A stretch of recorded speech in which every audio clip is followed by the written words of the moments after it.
Les amis, nous sommes qualifiés pour les huitièmes de finale. On a éliminé les Pays-Bas. Oh, c'est un jour historique, les gars. Historique, parce qu'en fait, honnêtement, je sais pas vous, j'ai jamais ressenti ça, hein. Alors même pour la victoire contre la Belgique, contre qui est encore l'Espagne, Portugal, je vous jure cette sensation-là, parce que là, on s'est battu comme des grands, autant qu'une grande équipe, et pas comme une surprise. Et déjà mentalement et la pression, ça change. Et du coup, bah là, déjà que honnêtement, je pensais vraiment perdre. À la 90e minute, ce but de Issa Diop, j'ai jamais ressenti ça même avec le FC Barcelone, donc voilà quoi. D'ailleurs, dites-moi si le setup est mieux qu'avant, parce que bon, là j'ai changé, là c'est plus sur téléphone, là c'est sur PC.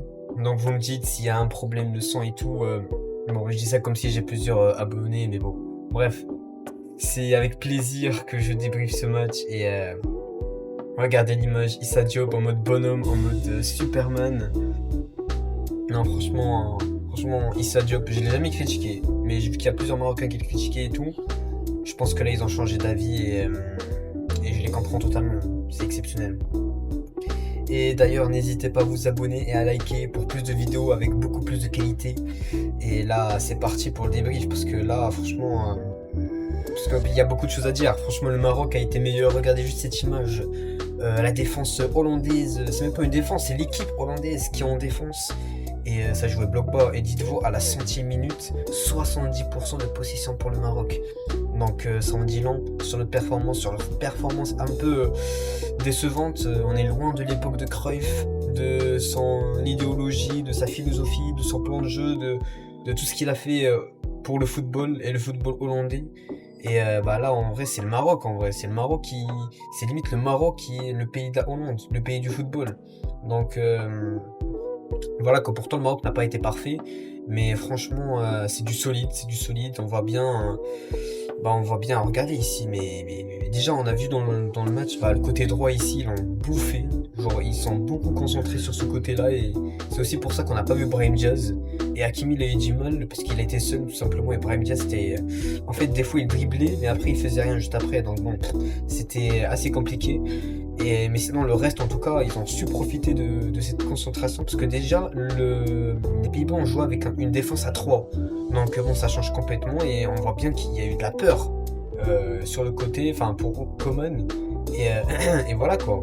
Donc le Maroc c'est plus un petit, c'est une grande équipe et ça s'est fait tellement plaisir et on a gagné autant que grande équipe et les gens, maintenant les nations, nous considèrent comme un potentiel vainqueur de Coupe du Monde.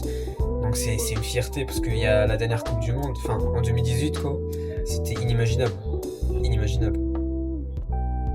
C'était du catch, c'était pas juste du foot. Regardez ce mec, il est tout en sang.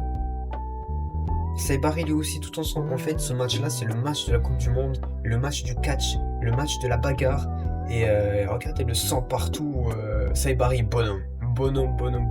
C'est vrai qu'il n'a pas été parfait, il a raté des grosses occasions, mais ça a été un bonhomme. Et on avait besoin d'un bonhomme en neuf. Il y avait des Van Dijk, il y avait des monstres en face. Il y avait des Van Dijk, des Van de Ven, des Dumfries, des De Jong qui reculaient de ouf, bien physique, bien grand.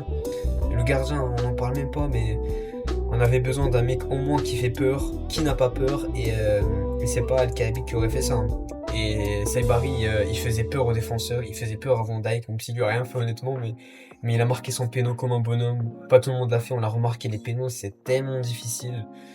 En fait, à l'époque, c'était quasiment du 100% de but, aujourd'hui c'est du 50%. 50%, ouais, du coup Saibari, franchement c'est lui le héros de la nation, limite entre guillemets sur le péno. Mais franchement, il a eu un gros rôle et exceptionnel, Saibari, exceptionnel.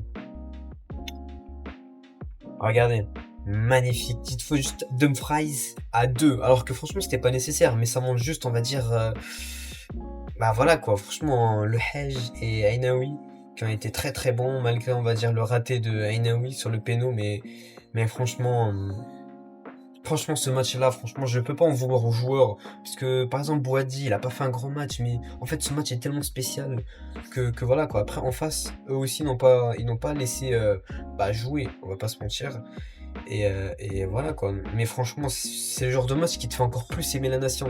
Et pour ceux qui viennent de découvrir le foot, ils vont encore plus aimer cette nation. Parce que moi, il y a des jeunes de 5 ans, 6 ans, 7 ans qui découvrent ce Maroc. Et là, c'est sûr qu'ils vont tomber amoureux. Mazraoui, il y a tout le monde qui l'appelle Hej. Tu vois, les surnoms et tout comme ça, là, c'est ce qui rend, on va dire, encore plus soudé cette équipe. Et j'espère qu'on ira encore loin, qu'on dépasse Canada, parce que bon, c'est pas fait, mais après on verra. Peut-être la France, peut-être une autre équipe. Et espérons que ce sera bien, hein. Bruno le GOAT. Bruno le GOAT, pas juste sur péno, mais aussi durant le match, il a fait un arrêt de dingue sur un tir de fou furieux. Il a été là, même balle au pied, franchement, ça a été beaucoup mieux que contre le Brésil, où ça a été cataclysmique. Il dégageait de l'autre côté des touches, il donnait des passes au gardien. Mais là, il était beaucoup mieux balle au pied, il était serein. Et gardien, waouh, on a oublié à quel point il était fort en péno et il nous l'a rappelé tout simplement. Et franchement, légendaire, c'est une légende du Maroc, une légende du football africain, le meilleur gardien d'histoire de l'Afrique, l'un des meilleurs gardiens du foot. Et il a prouvé encore une fois, il le prouvera Inch'Allah plus tard, mais franchement, les arrêts, le mec il a arrêté sans plonger. Le mec il a fait des side steps, il a arrêté comme ça. Non, franchement, Bono quel goat avec son sourire. Et tu vois, des fois, il marchait, il disait, tu vas tirer là-bas, tu vas tirer là-bas. Ouh, ouh, ouh. Et il ratait complètement leur frappe. Non, franchement, Bono quel goat, quel goat, quel goat.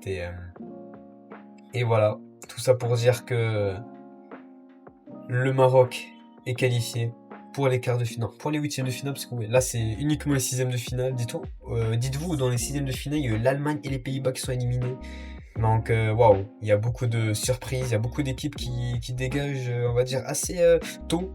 Mais bon, c'est la Coupe du Monde, c'est les méchants, et c'est les méchants qui gagnent. Et aujourd'hui, ou plutôt hier soir, au matin, vu que c'était super tôt, super tard, c'était nous les méchants. Et on reviendra encore une fois pour le samedi face au Canada.